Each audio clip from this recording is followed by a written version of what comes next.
ゾーンプレートで埴輪を見よう1では、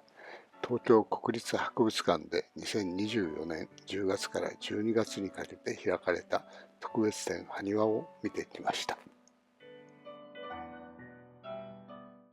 特別展に出展された埴輪の数は126点でしたが、その中で最も多かったのは群馬県で出土した40点で、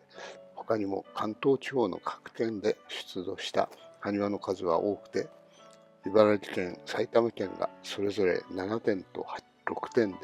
4位と5位を占めていました。埴輪の作られた古墳時代は大和政権が力を持ち始めた時で、地方の支配者が大和政権の許可と協力を得て古墳を作っていたと言われており、古墳と埴輪は当時の関東地方と大和政権の関係が見えてくる遺物です。また、古墳時代の埴輪で国宝や重要文化財になっているものは、群馬県出土のものが圧倒的に多くて22点もあり、2番目は埼玉県と茨城県でそれぞれ5点ずつということです。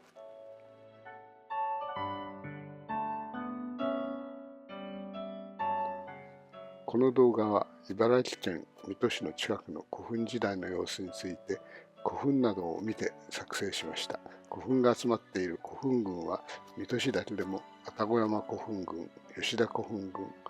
西原古墳群、牛伏古墳群などがあり、埴輪製作所跡としては日本で埴輪窯跡が最も多く見つかっている小畑北山埴輪製作遺跡が水戸市の南隣の茨城町にあります。このほか、水戸市周辺にはひたちなか市に真渡埴輪公園として整備されている埴輪製作所跡や、その近くにあって彩色壁画古墳として有名な虎塚古墳を含む虎塚古墳群、大洗町の磯浜古墳群など多くの古墳群が存在します。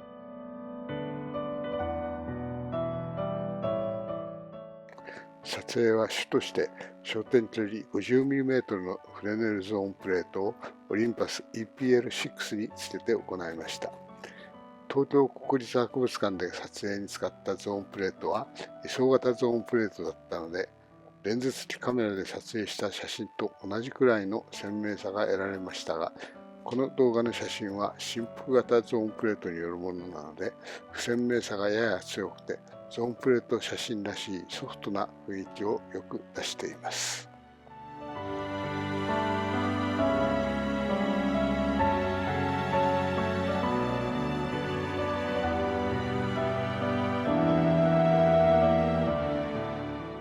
最初は水戸市の南隣の茨城町にある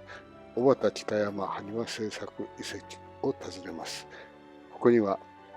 埴輪の原料となる粘土の採掘遺跡、埴輪の形を作り、また保管した建物や埴輪を焼いた窯の跡などがあります。この埴輪製作遺跡には埴輪を焼いた窯の数は59基もあって、日本最大であると言われ、1992年に国の指定遺跡になっています。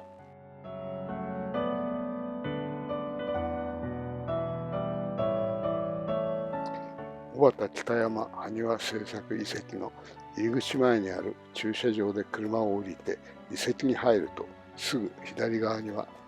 復元された前方後円墳があって、その上には円筒形埴輪が並んでいます。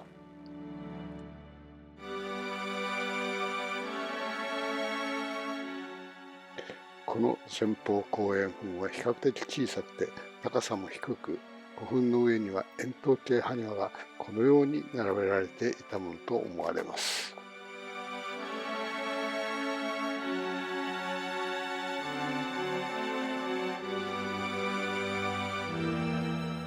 前方後円墳上に並べられた円筒形埴輪の一つを近くで撮ったものです。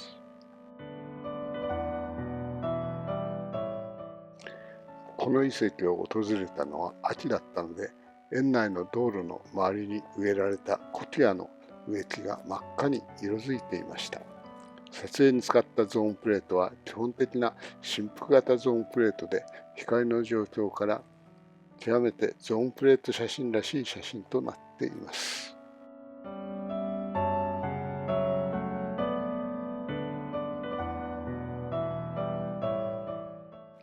斜面に沿って埴輪を焼くための登り窯がいくつか復元されています。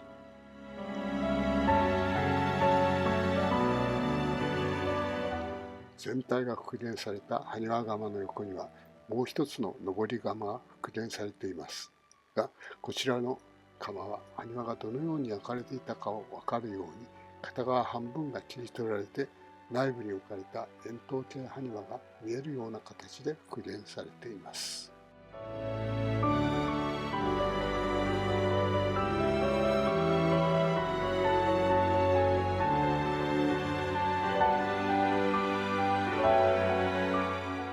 たくさんの登り窯がまとまって復元されている斜面もあります。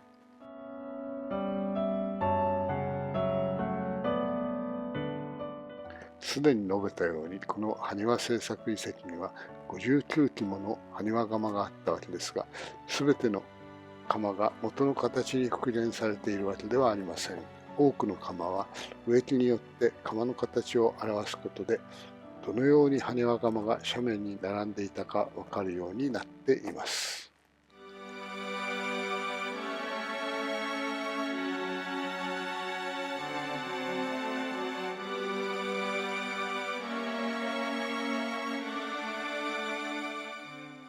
植木で復元された埴輪窯は、この埴輪製作所内にある斜面の至るところに見られます。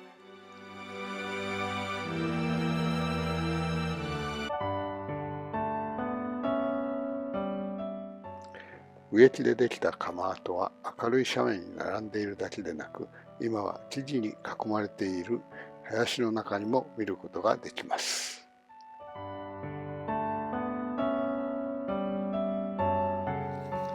小畑北山埴輪製作遺跡に別れを告げて、別の埴輪製作遺跡を訪ねます。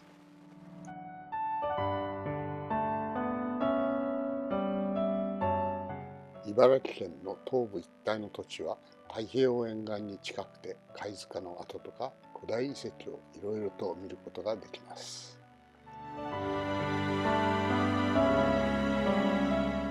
その一つがひたちなか市の東部にある古墳時代後期に埴輪製作所があった場所で、茨城町の小畑北山埴輪製作遺跡とは違って、現在は残念ながら埴輪製作所の跡であることは目で見てもすぐには分かりませんが、窯跡19基、工房跡12基、粘土採掘工25基以上の工事のための住居2基が確認されているとのことです。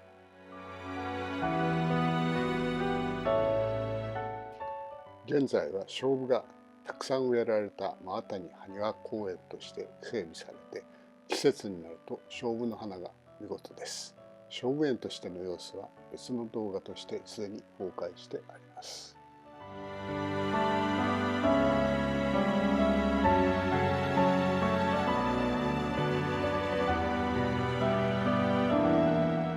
この埴輪製作遺跡の南側のひたちなか市内には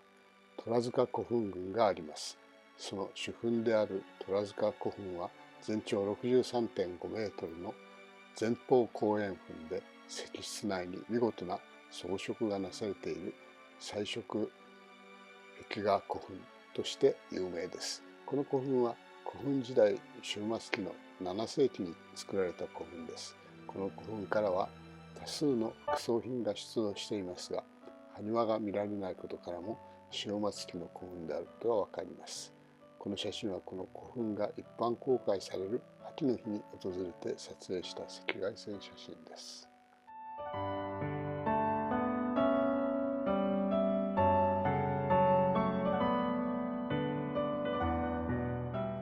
水戸市の外側の南と北にある埴輪製作遺跡と古墳を見てきましたが、水戸市の中の様子を見てみます。水戸市内にもいろいろ古墳はありますが、水戸市の北端にある牛伏古墳群と、この古墳群を中心に作られた呉伏の里古墳公園のゾーンプレート写真を撮影してきました。この古墳群には現在、前方後円墳6基、お建貝型古墳1基、円墳9基の合計16基の古墳があります。この図は呉伏の里古墳公園の中にある古墳の位置を示してあります。古墳の中心付近には埴丸タワーという巨大な人型埴輪の形をした塔が立っています。公園にはこの公園の代表的古墳ともいえる牛伏4号墳のすぐ北側の入り口から入ります。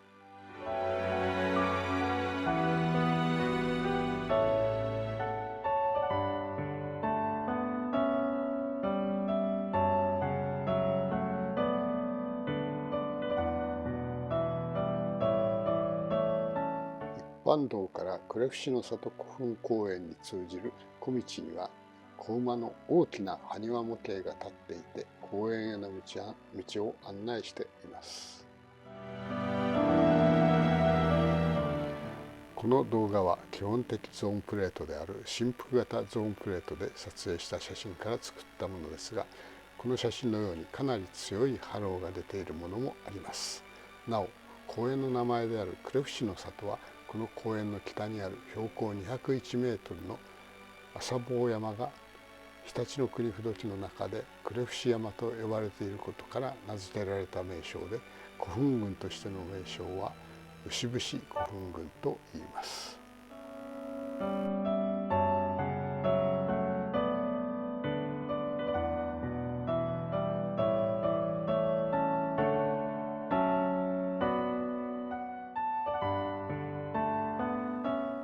後で出てくる呉伏の里古墳公園を代表する埴丸とは直接的な関係はありませんが、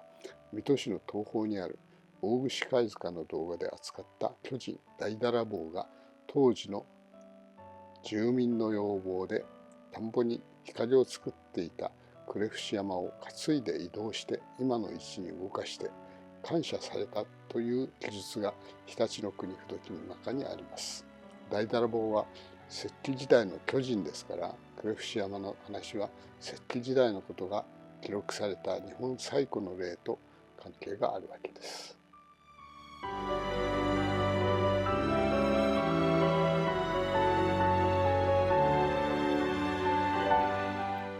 子馬の埴輪に案内されて公園の入り口に来ると、この公園の主要な古墳である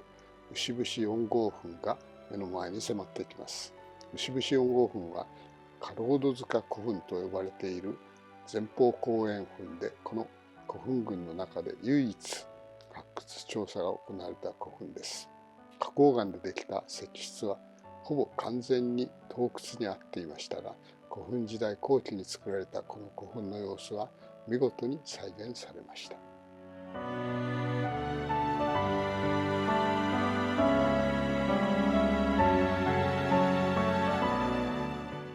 古墳の表面には円筒型埴輪がきれいに並べられています。作られた当時の古墳の様子を表しているようです。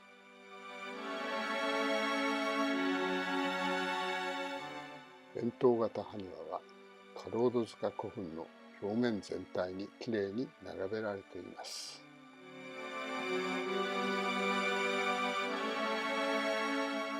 この古墳は中には入れませんが、上には登ることができます。古墳の上から公園の入り口の方角を眺めた写真です。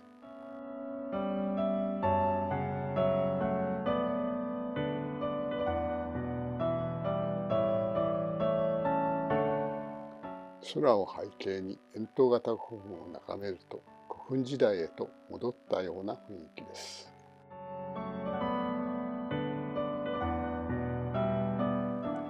呉伏の里古墳公園の中央付近には、この公園を代表する埴丸タワーが立っています。埴丸タワーは呉伏の里古墳公園から南西方向にある杉崎地区コロニー古墳群から出土した埴輪を参考にして作った埴輪の模型で、高さが17.3メートルもある日本一大きな埴輪であると言えます。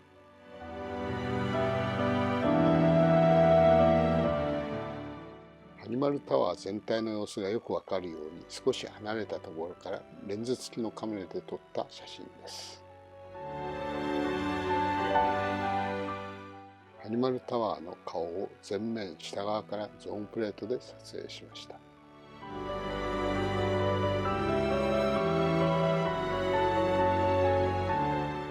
さらに近づいて上を向いて撮影しました。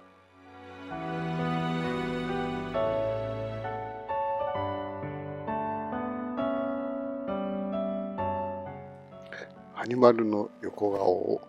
焦点距離 200mm ゾーン数 N=29 のゾーンプレートを用いてなるべく鮮明に撮影することにしました。鮮明な映像を売るためにはゼロ次解説光の効果を減らす必要があります。このゾーンプレート全体の大きさと同じ大きさのピンホールによってできる像の形はこのゾーンプレートのゼロ次解説光によってできる像とほぼ同じであると考えられます。光の波長が550ナノメートルであるとして焦点距離 200mm ゾーン数が N=29 であるゾーンプレートの場合、ゼロ次解説光の出てくる穴の半径は 1.72mm と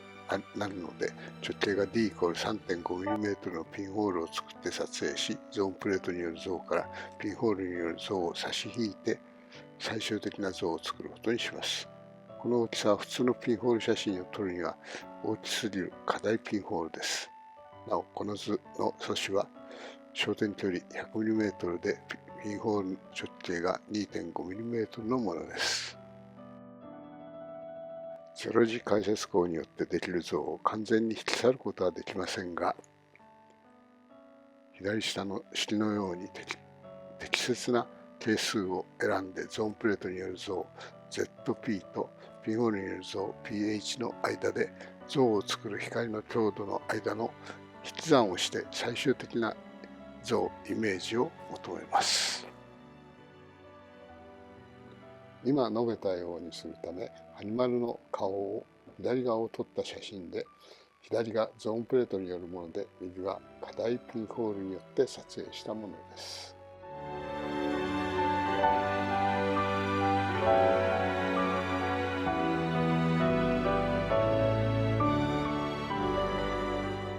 このようにして撮影されたゾーンプレート写真 ZP とピンホール写真 PH を使って右下の計算式で計算して得られた最終的な写真、イメージです。ここで使った係数 K1=0.4 と K2=4.0 は試行錯誤で得られた数値です。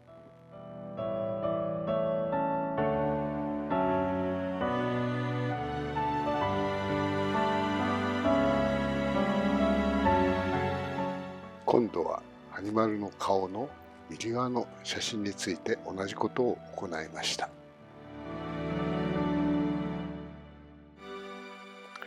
前と同様に鮮明な写真が得られましたが、今回は試行錯誤による係数として少し違う値が得られました。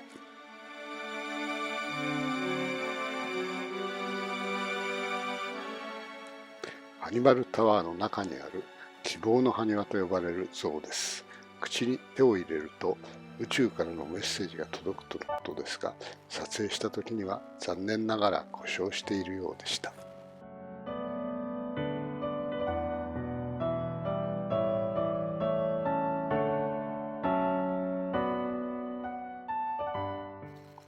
希望の埴輪のレンズ写真とゾーンプレート写真です。ゾーンプレート写真は透明感が強くて不思議な感じの写真になっています。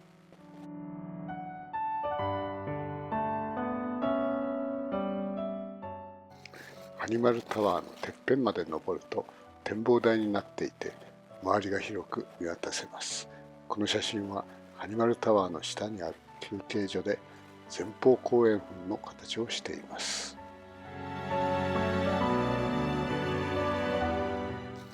アニマルタワーとも分かれて、最後は水戸市の中心部にある県立歴史博物館まで戻ってきて、庭に並んでいる埴輪たちを見てお別れです。